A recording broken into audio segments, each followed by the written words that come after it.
I don't see you.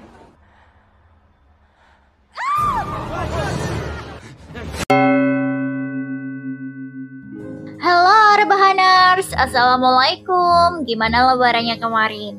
Semoga berkesan ya.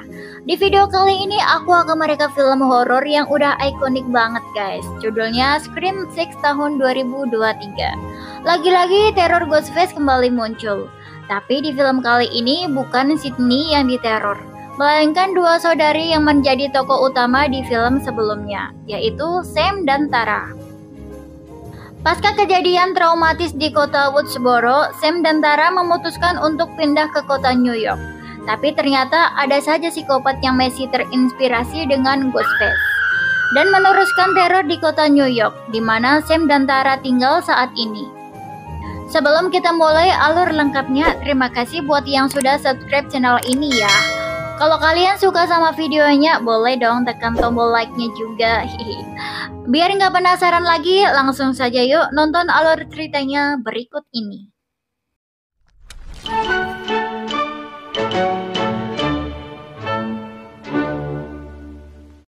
Film diawali dengan seorang profesor filmografi bernama Laura Crane dari Universitas Blackmore yang sedang menunggu teman kencannya, Reggie.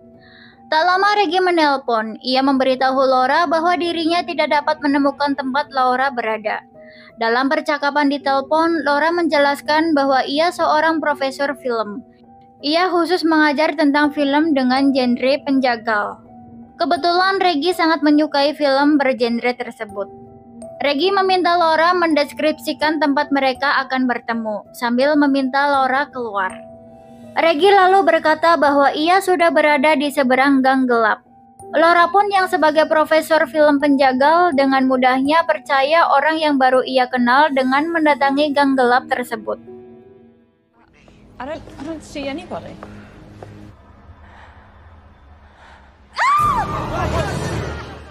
Lalu pria bernama Reggie itu muncul sebagai Ghostface dan menyerang Laura hingga tewas. Setelahnya secara mengejutkan ia melepas topeng dan kostumnya, lalu pergi kayak nggak ada dosa aja gitu. Baru kali ini ya film Scream ngasih tahu penonton soal wajah pembunuhnya di awal film.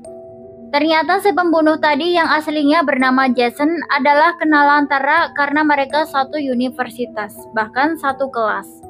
Tara mengajaknya ikut ke sebuah pesta. Jason berkata ia harus menyelesaikan proyeknya terlebih dahulu. Sesampainya Jason di apartemen, ia menaruh topeng Ghostface dan menelpon teman sekamarnya, Greg. Tapi Greg tak mengangkat. Tak lama Greg balik menelpon, tapi dengan suara khas Ghostface, Jason tak suka mendengarnya dan menyuruh Greg berhenti berbicara dengan suara itu. Jason bercerita alasannya membunuh Laura dan ia sangat menikmati saat-saat ia membunuh Laura. Greg membalas kenapa ia sampai segitunya hanya karena dikasih nilai jelek. Jason sudah terlanjur kesal dan sakit hati karena usahanya tidak dihargai. Greg kemudian mengajak Jason melakukan sebuah permainan lewat telepon. Greg berkata kalau ia berada di sana dan menyuruh Jason untuk menemukan dirinya. Jason membuka kulkas dan dikejutkan dengan potongan mayat Greg yang sudah memenuhi kulkas. Lalu Ghostface muncul dari belakang dan menikam Jason hingga tewas. We have to finish the movie. Who gives a fuck about movies? Di akhir hayatnya, Jason berkata, padahal ia bersama Greg sudah berencana untuk membunuh Sam dan Tara. Scene beralih ke Sam yang sedang melakukan sesi terapi bersama Dr. Stone. Ia pusing dengan pemberitaan mengenai dirinya yang sudah tersebar luas di internet yang mengatakan bahwa dirinya lah yang sebenarnya dibalik pembunuhan Woodsboro tahun lalu. Namun yang lebih membuat Sam kepikiran ialah dirinya tidak merasa bersalah saat membunuh Richie karena menurutnya Richie memang pantas mati. Ia membuat Dr. Stone takut. Dokter itu sudah terhasut berita online dan memutuskan untuk berhenti menjadi terapisnya. Sam yang kecewa langsung pergi meninggalkan tempat itu. Di perjalanan pulang, semua orang menatap Sam dengan tatapan sinis, karena mereka percaya berita yang sudah tersebar luas di internet. Sam pun tiba di apartemen. Ia panik karena tidak menemukan Tara di sana. Temannya yang bernama Quinn berkata kalau Tara sedang pergi ke sebuah pesta bernama Omega Beta Fraternity Party. Semenjak kejadian di Woodsboro, Sam menjadi sangat protektif.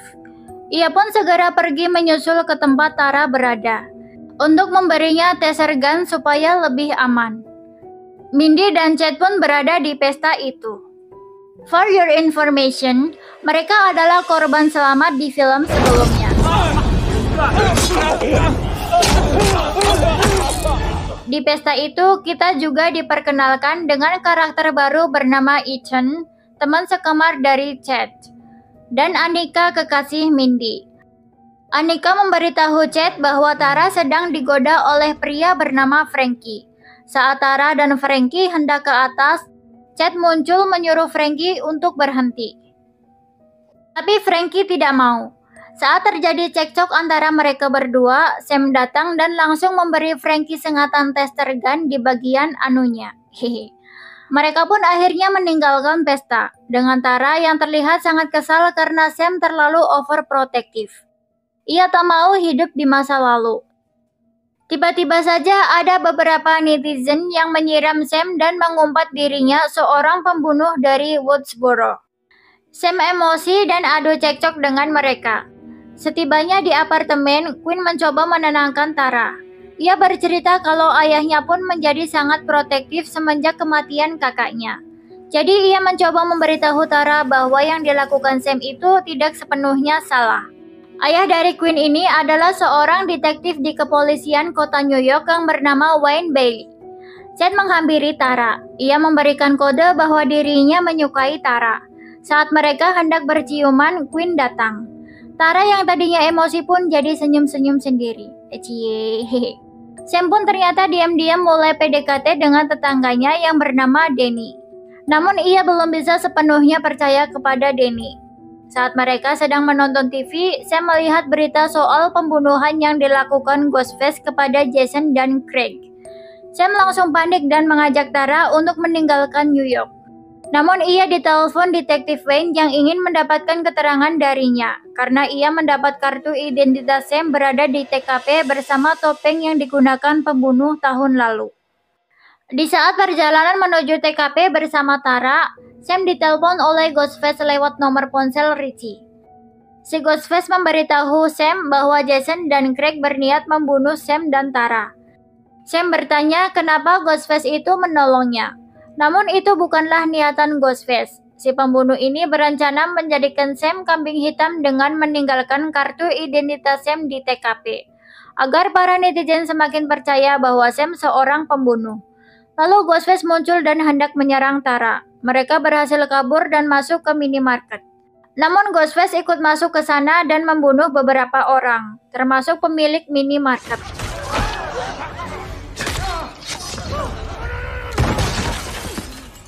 Kemudian pergi saat polisi datang, meninggalkan topeng yang digunakan oleh keponakan Sydney. Psikopat bernama Jill Kessler. Saat di kantor polisi sebagai saksi, Sam bertemu dengan agen FBI khusus bernama Kirby Reed. Korban selamat pada tahun 2011 di film Scream 4. Mulai dari sekarang ia akan membantu mengenai kasus di ibu kota itu, karena dia sudah berpengalaman dengan kasus Ghostface. Wayne menunjukkan topeng yang menjadi barang bukti di TKP Jason dan Craig dibunuh. Topeng yang digunakan Richie. Tara memberitahu saat mereka diserang, pembunuhnya menggunakan topeng yang berbeda dengan topeng yang ditinggalkan di minimarket. Wayne mencurigai Sam atas kematian Jason, tapi Sam mempunyai alibi. Karena saat itu ia sedang terapi di tempat Dr. Stone. Lalu ke pesta tempat Tara berada, jadi tidak mungkin pembunuhnya mereka berdua. Sam dan Tara hendak pergi ke luar kota, namun Wayne menahan mereka karena mereka masih di urutan teratas daftar tersangka. Ketika mereka keluar dari pintu gedung, para reporter berdatangan sambil mengajukan pertanyaan yang memojokkan Sam. Lalu muncul Gale yang juga bertanya ala reporter kepada Sam. Sam kesal kepada Gale karena Gale ternyata masih membuat buku. Ditambah lagi di dalam bukunya mendeskripsikan soal Sam yang anak seorang pembunuh berantai. Tara kemudian memukul Gale tepat di muka dan mengumpatinya. Gale meminta maaf dan memberitahu bahwa Sydney saat ini sedang bersembunyi di suatu tempat bersama keluarganya. Setelah mendengar berita soal Ghostface yang baru-baru ini muncul. Sebelum pergi, Sam melarang Gale untuk mengambil kesempatan dalam kesempitan dari kejadian saat ini. Beralih ke kediaman Dr. Stone. Ghostface muncul dan membunuhnya, agar Sam tidak bisa membuktikan bahwa dirinya bersama dokter tersebut pada malam kejadian tempo hari.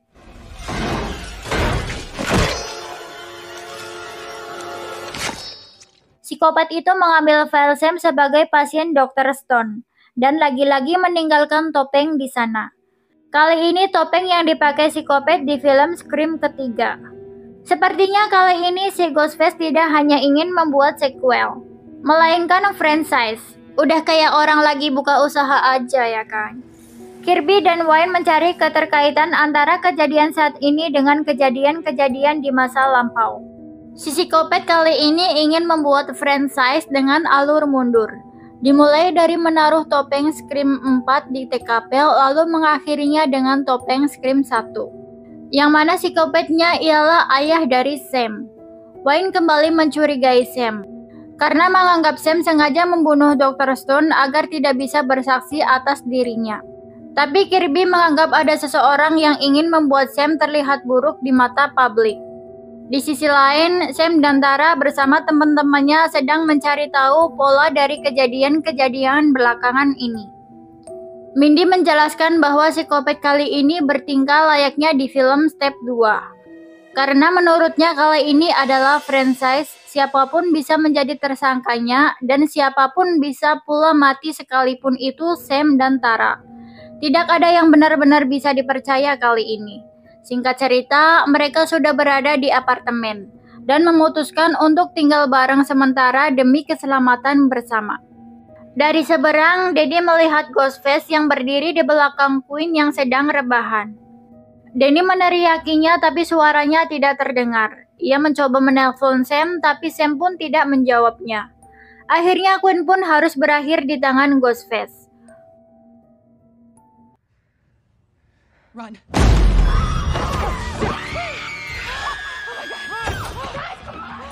Ghostface lanjut menyerang mereka. Mereka terpecah belah. Sam pergi ke arah dapur untuk mencari pisau, namun seseorang telah mensabotase semua pisau di sana. Sam bersama Mindy dan Annika berhasil bersembunyi di kamar Queen. Namun Mindy dan Annika terluka lumayan parah. Mindy tertusuk di bagian lengan, sedangkan Annika di bagian perut. Danny menobros tangga supaya mereka bisa menyeberang ke kamarnya. Annika yang menyeberang paling akhir harus berakhir di tangan Ghostface.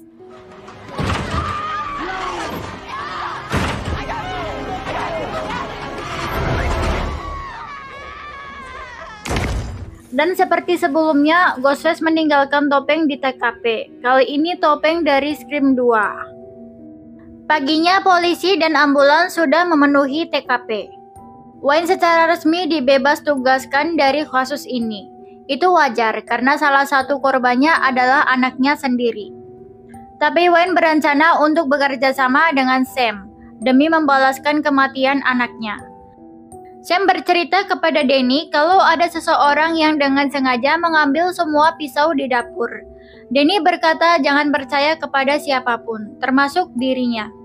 Tak lama Ethan muncul. Chad langsung melabraknya dan menuduhnya sebagai si Ghostface. Tapi Ethan berdalih bahwa ia ada kelas ekonomi tadi malam. Ethan berani menjamin hal itu. Karena banyak orang di kelas malam yang bisa menjadi saksi mata. Dalam keputusasaan, mereka jadi saling menuduh satu sama lain. Kemudian Gale datang dengan beberapa petunjuk yang ia temukan.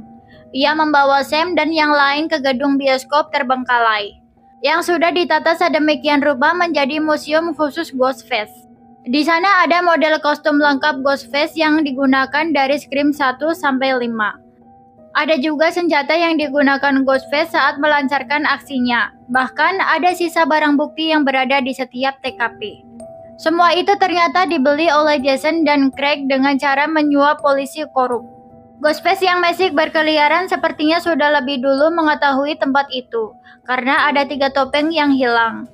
Dari sini mereka membuat rencana seperti yang ada di Scream 2. dengan melacak lokasi Ghostface saat menghubungi Sam. Ghostface pun tak lama menelpon Sam dan mengatakan bahwa rencana mereka sangat kekanakan dan mudah ditebak. Lokasi Ghostface berhasil dilacak dan titiknya tepat di apartemen Gail. No press. Sam dan Tara pun dengan segera pergi menuju lokasi. Gail yang sedang bersantai bersama kekasihnya ditelepon oleh Ghostface yang membahas soal kematian Dwi Riley. Hal itu menyiksa batin Gail. Dilanjut dengan pembunuhan kekasih barunya dan menyerangnya.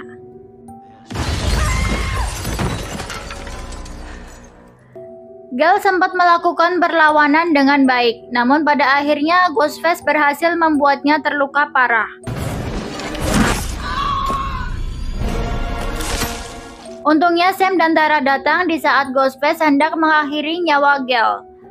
Ghostface yang dihujani tembakan langsung melarikan diri. Mereka sadar kalau mereka sudah benar-benar nggak aman dari Ghostface. Akhirnya Tara membuat rencana lain dengan membiarkan Ghostface mengikuti mereka dan langsung membuat serangan kejutan di saat yang tepat. Dia menelpon Wayne untuk dimintai bantuan. Wayne menyarankan untuk menjebak Ghostface di gedung bioskop tempo hari.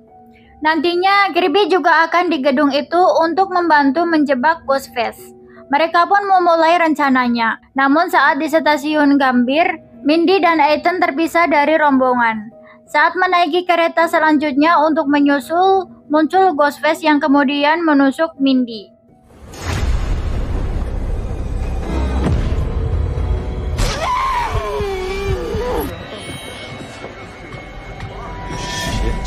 Ethan berteriak dan mencoba membantu Mindy.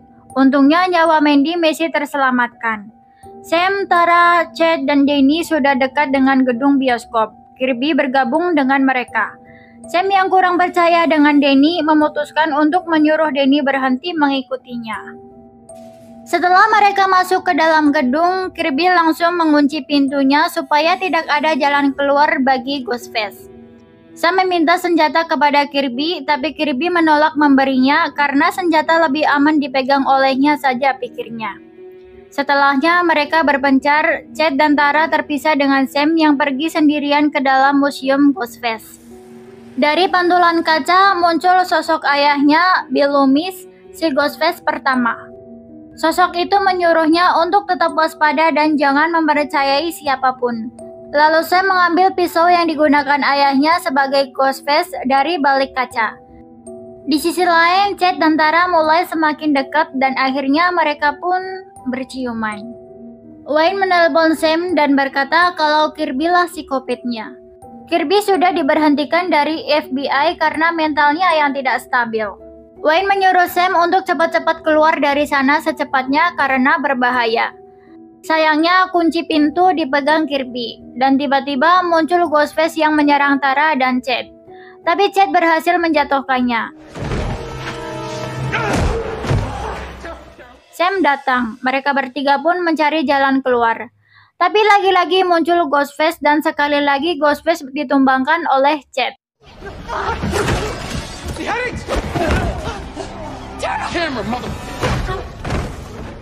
Namun saat Chad hendak melakukan serangan terakhir, ia ditusuk dari belakang oleh Ghostface lainnya. Ya, ternyata ada dua Ghostface, layaknya di film-film Scream yang lain. Sam dan Tara tidak bisa berbuat banyak. Chad pun harus berakhir di tangan dua Ghostface yang menusuknya beberapa kali. Sam dan Tara lanjut mencari jalan keluar. Saat mereka sudah terpojok oleh dua Ghostface, muncul Kirby yang sudah luka-luka. Ia mencoba membantu, tapi Sam tidak bisa mempercayainya. Tak lama muncul Wayne yang menodongkan senjata kepada Kirby. Dari belakang ada Ghostface yang mendekati Wayne, tapi Kirby mencoba memberitahunya. Ia malah ditembak oleh Wayne. Tapi ternyata Wayne pun adalah salah satu psikopatnya. Ternyata di film kali ini ada 3 Ghostface guys. Rekor baru kayaknya nih guys. Di sini ada banyak fakta yang mengejutkan sih. Saat kedua Ghostface membuka topengnya, ternyata itu adalah Quinn dan Ethan. Ethan ternyata juga putra dari Wayne. Dan yang memulai rumor online soal Sam dalang di balik insiden Woodsboro pun ternyata Quinn. Mereka berniat mengubah pandangan netizen yang awalnya menganggap Sam pahlawan Woodsboro menjadi penjahat Woodsboro, sebelum kemudian membunuhnya dan menaruh topeng Ghostface yang digunakan ayah Sam, yang mana itu dari Scream 1, di kepalanya untuk akhir dari teror Ghostface. Dan ternyata mereka melakukan itu semua karena dendam. Karena saudara mereka, yang mana itu Richie si Ghostface dari Scream 5, adalah saudara mereka, anak dari Wayne. Benar-benar keluarga psikopat ya guys.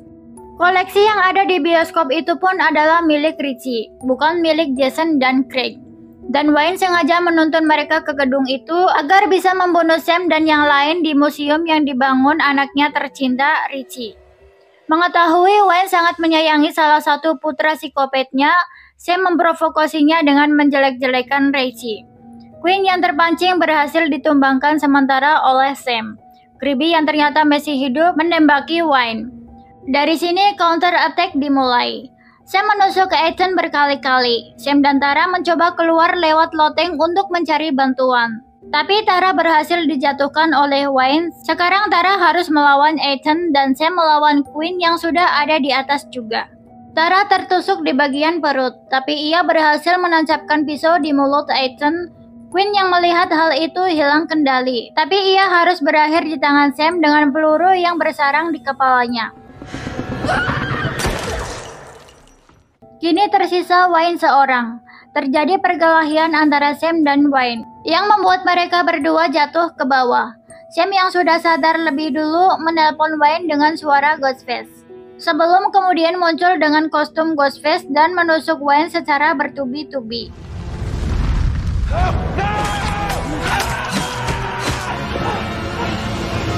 But you did fuck with our family, so...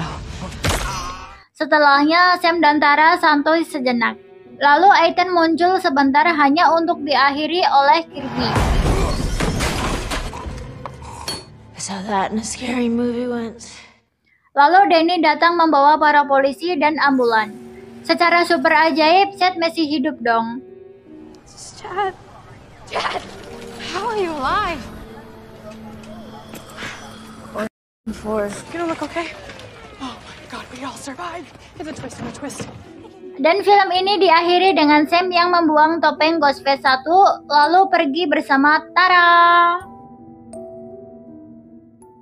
Oke guys, itu tadi alur cerita dari film Scream 6. Alhamdulillah happy ending ya, walaupun banyak plot twist di dalamnya. Entah film ini bakal lanjut atau selesai di seri ke-6 ini. Kita tunggu aja ya infonya. Semoga kalian puas dengan alur ceritanya. Terima kasih buat kalian yang sudah setia pantengin sampai akhir video. Sampai jumpa di video alur berikutnya. Assalamualaikum.